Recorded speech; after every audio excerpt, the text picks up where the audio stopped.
नमस्कार दोस्तों, आप सभी का स्वागत है हमारे चैनल में। आइए आज हम बात करते हैं अंग्रेजी के कुछ ऐसे शब्दों की जो हर परीक्षा में पूछे जाते हैं। अगर आप इन शब्दों को तैयार कर लेते हैं तो आपके लिए परीक्षा में बहुत आसानी होगी।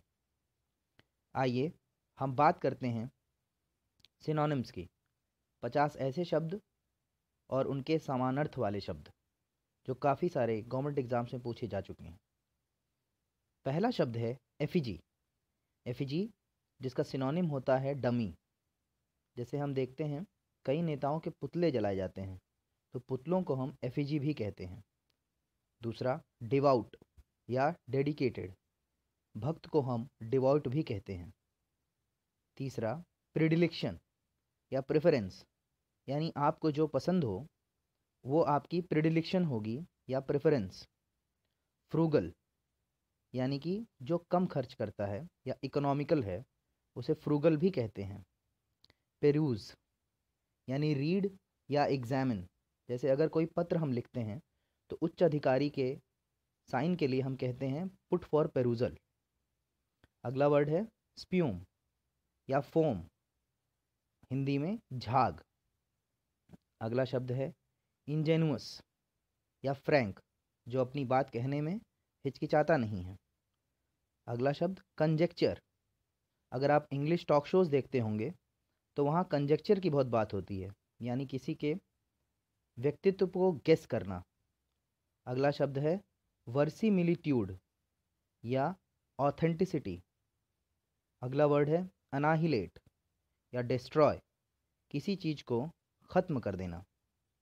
अगला वर्ड है रिकैपिचुलेशन या रिकॉल। अगला शब्द है कॉम्प्लेसेंट या सेटिस्फाइड। ऑपुलेंट या रिच, जो बहुत पैसे वाला होता है उसे हम अंग्रेज़ी के अच्छे शब्द अगर हमें प्रयोग करने हो तो हम ऑपुलेंट कहते हैं। इंसेन या मैड या पागल, दिमागी रूप से इंसेन होना। क्वेस्ट या सर्च, जैसे किसी खजाने की खोज को हम क्वेस्ट कहते हैं या क्वेस्ट फॉर माई डेस्टिनी ऐसा भी यूज़ करते हैं।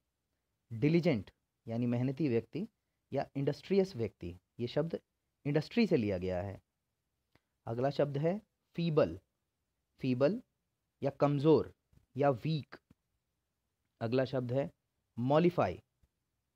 उसके बाद ऑडेशियस, जिसकी मीनिंग है डेयरिंग या बोल्ड। ऑडेशियस यानी जिसके अंदर साहस हो। इवेंचुअली यानी फाइनली, ये शब्द हम काफ़ी यूज़ करते हैं। अगला शब्द है इम्पेकेबल या फ्लॉलेस, या जिस चीज़ में कोई कमी ना हो उसे हम इम्पेकेबल कहते हैं। अगला शब्द है इम्परवियस या इम्पेनिट्रेबल। अगला शब्द है, इसका सिनोनिम हम देखेंगे एमिकेबल या फ्रेंडली, यानी जो चिर परिचित स्वभाव का हो, दोस्त बनाने लायक हो, उसे हम एमिकेबल कहते हैं।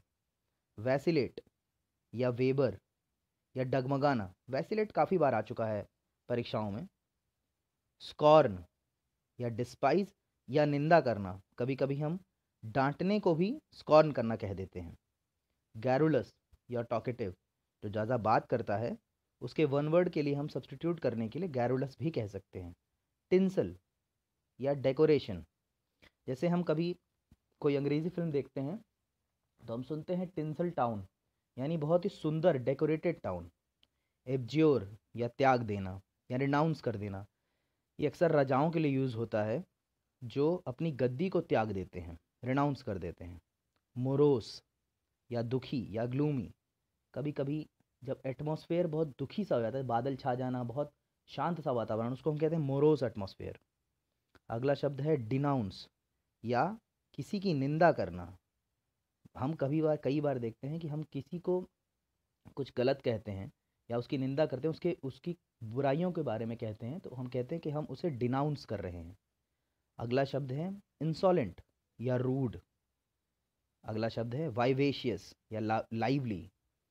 हम कई कई बार जैसे कहते हैं कि लड़कियों के स्वभाव को वाइवेशियस कहते हैं, लाइवली स्वभाव। स्पोराडिक, स्पोराडिक यानी जो कम होता हो, कम, जैसे हम कह सकते हैं कि जैसे राजस्थान या ऐसी जगहों पर बारिश कम होती है, तो हम कह सकते हैं स्पोराडिक है बारिश का नेचर वहाँ पर। अगला शब्द है शैम या फेक यानी झूठ।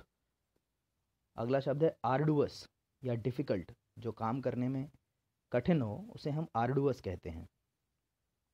अगला शब्द है गाइल, जिसका सिनोनिम है कनिंग।